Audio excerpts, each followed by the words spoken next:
On the night of November 24, 1971, while millions of Americans were preparing for the Thanksgiving holiday, a calm and unremarkable man walked into the airport in Portland, Oregon. The terminal was quiet, typical of a short domestic flight late in the afternoon. The man wore a dark business suit, a white shirt, and a black tie. He carried a small black briefcase and moved with no visible urgency. Nothing about him suggested danger, fear, or criminal intent. He looked like a businessman heading home for the holiday. At the ticket counter of Northwest Orient Airlines, he purchased a one-way ticket to Seattle, Washington, paying in cash. This detail would later become important. When asked for a name, he wrote one down casually, D.B. Cooper. No identification was required. In 1971, airport security was minimal. Passengers were not screened, bags were not scanned, and names were rarely verified. Flight 305 departed normally, carrying 36 passengers and 6 crew members aboard a Boeing 727. Cooper took a seat in the rear of the aircraft, near the exit stairs at the back of the plane. He ordered a bourbon and soda, lit a cigarette, and appeared relaxed. Flight attendants later described him as polite, calm, and well-spoken. He did not draw attention.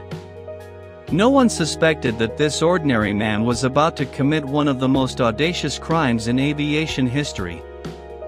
Approximately 15 minutes after takeoff, Cooper leaned toward flight attendant Tina Mucklow and handed her a small folded note. Accustomed to receiving phone numbers or casual messages from passengers, she slipped it into her pocket without reading it. Cooper then leaned closer and spoke softly, without raising his voice. He told her she should read the note, because he had a bomb. When Tina Mucklow opened the note, the message was short, direct, and unmistakably serious. Cooper demanded $200,000 in cash, 4 parachutes, and a fuel truck waiting for the aircraft upon landing in Seattle. To show he was not bluffing, he calmly opened his briefcase just enough for her to see inside. She observed what appeared to be red cylindrical objects connected by wires to a battery. Whether it was a real bomb or not would never be proven, but at that moment, there was no doubt in her mind that the threat was real. There was no screaming. No panic among the passengers. Cooper instructed Tina to remain calm and not alert anyone unnecessarily. She quietly informed the cockpit crew, who immediately contacted air traffic control. Authorities on the ground, including the Federal Bureau of Investigation, were alerted. A hijacking was in progress.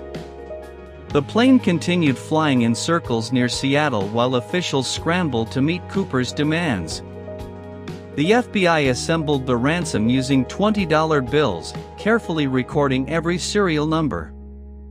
4 parachutes were obtained, 2 primary and 2 reserve. This detail would later raise questions. Cooper had specifically asked for multiple parachutes, possibly to make authorities believe he might force a crew member to jump with him, reducing the chance of sabotage.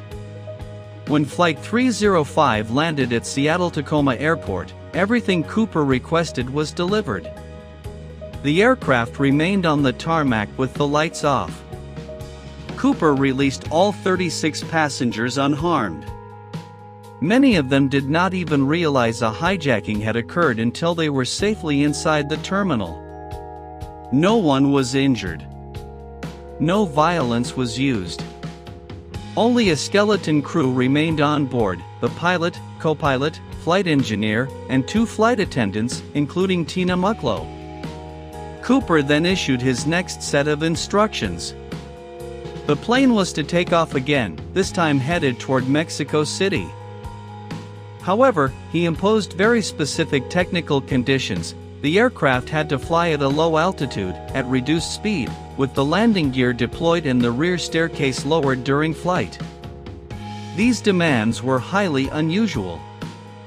The Boeing 727 was one of the few commercial aircraft capable of being flown with its rear stairs deployed midair. Cooper knew this. His knowledge suggested experience, possibly military, aviation, or both. As night fell, the aircraft took off once again. Heavy rain battered the fuselage. Strong winds swept across the Pacific Northwest. Below the plane lay a vast expanse of rugged terrain, dense forests, rivers, and mountains stretching across southern Washington. Visibility was poor. Temperatures were near freezing. It was one of the worst possible environments for a parachute jump. At some point during the flight, Cooper instructed the crew to move forward into the cockpit and close the door. Tina Mucklow hesitated, worried about him attempting the jump without proper preparation, but Cooper insisted. Shortly afterward, a warning light illuminated in the cockpit, indicating that the rear staircase had been deployed. There was a sudden change in air pressure. The aircraft shifted slightly. And then, nothing. When the plane landed safely in Reno, Nevada, Cooper was gone. The rear staircase was down. His seat was empty. On board, authorities found only a black clip-on tie, 2 parachutes left behind, and a few cigarette butts. No sign of Cooper. No sign of a struggle. He had vanished into the night. Investigators concluded that Cooper had jumped from the aircraft somewhere over southwestern Washington, at approximately 10,000 feet, in complete darkness, during heavy rain, carrying $200,000 strapped to his body. There were no witnesses. No radar confirmation of the jump. No cameras. He simply ceased to exist from that moment onward. The FBI immediately launched a massive search operation known as Operation Norjack. Military aircraft, helicopters, and hundreds of agents combed forests, rivers, and farmland. The terrain was unforgiving. If Cooper had died on impact, his body might never be found. If he survived, he had chosen one of the most isolated regions in the country to disappear. Months passed. Then years. No parachute was recovered. No remains were found. No trace of Cooper appeared in hospitals, police records, or financial systems. The serial numbers from the ransom money were circulated nationwide, but none surfaced in circulation. The case grew colder, but public fascination grew hotter. Over the following decades, the FBI investigated more than 800 suspects. Former paratroopers, airline employees, criminals with aviation knowledge. None could be definitively linked to the hijacking. The name D.B. Cooper became legend. Books were written. Theories multiplied. Was he a professional skydiver? A disgruntled airline employee? A military veteran from Vietnam? In 1980, nearly 9 years after the hijacking, a discovery reignited the mystery. An 8-year-old boy named Brian Ingram was digging a fire pit with his family along the banks of the Columbia River when he uncovered several deteriorated bundles of cash buried in the sand. The money was badly decomposed, but the serial numbers were still legible. They matched Cooper's ransom. The total amount found was approximately $5,800, only a small fraction of the $200,000. The discovery raised more questions than it answered. How did the money get there? The location was miles from the estimated drop zone. Had Cooper lost part of the ransom in the river? Was it planted? Or did it wash downstream after years underwater? Crucially, no other ransom bills were ever recovered. None appeared in banks. None were reported by businesses. No one was arrested for trying to use them. If Cooper survived, he either never spent the money or managed to launder it in complete secrecy. One of the most prominent suspects was Richard McCoy Jr., a former Army helicopter pilot who committed a nearly identical hijacking months later. However, physical descriptions, behavioral differences, and timeline conflicts led investigators to officially rule him out.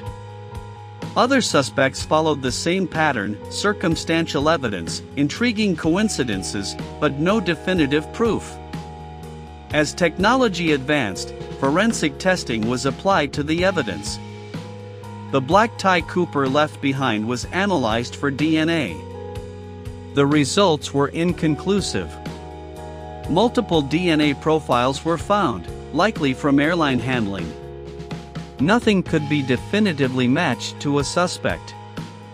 By the early 2000s, the investigation had become one of the longest-running unsolved cases in FBI history. In 2016, after 45 years of investigation, the FBI officially closed the D.B. Cooper case. The Bureau stated that no new leads justified the continued use of resources. Operation Norjack was over. But closure on paper did not mean resolution in reality. Cooper was never identified, never arrested, never found alive or dead. The question that had haunted investigators, journalists, and the public for decades remained unanswered: did he survive? If Cooper died that night, his body was claimed by the wilderness, absorbed by forests, rivers, and time itself. If he lived, he accomplished something almost unheard of: he vanished completely. No death certificate. No confession. No trace in financial systems. No credible sightings. In a world increasingly defined by surveillance, records, and digital footprints, Cooper disappeared without leaving one behind. What makes the case extraordinary is not just the crime, but its execution. No violence. No injuries. No chaos. Cooper treated the crew with courtesy, released every passenger, and followed through on his word. He asked only for money and a way out, and then stepped into the darkness. He exploited a brief moment in history when the system was open, trusting, and unguarded. And when that moment passed, aviation security changed forever. Airport screenings, metal detectors, and reinforced hijacking protocols all followed in Cooper's wake. In that sense, his single act reshaped modern air travel. Today, D.B. Cooper exists somewhere between fact and myth. He is not just a suspect file or a missing man, he is a symbol of an era that no longer exists. A time when a stranger could buy a ticket with cash, give a false name, smoke on a plane, and walk away from the sky itself. Whether he was a master planner or a man gambling everything on one impossible leap, the result was the same. On a stormy night over the Pacific Northwest, a man opened a staircase at 10,000 feet and vanished. And more than half a century later, the silence he left behind remains unbroken.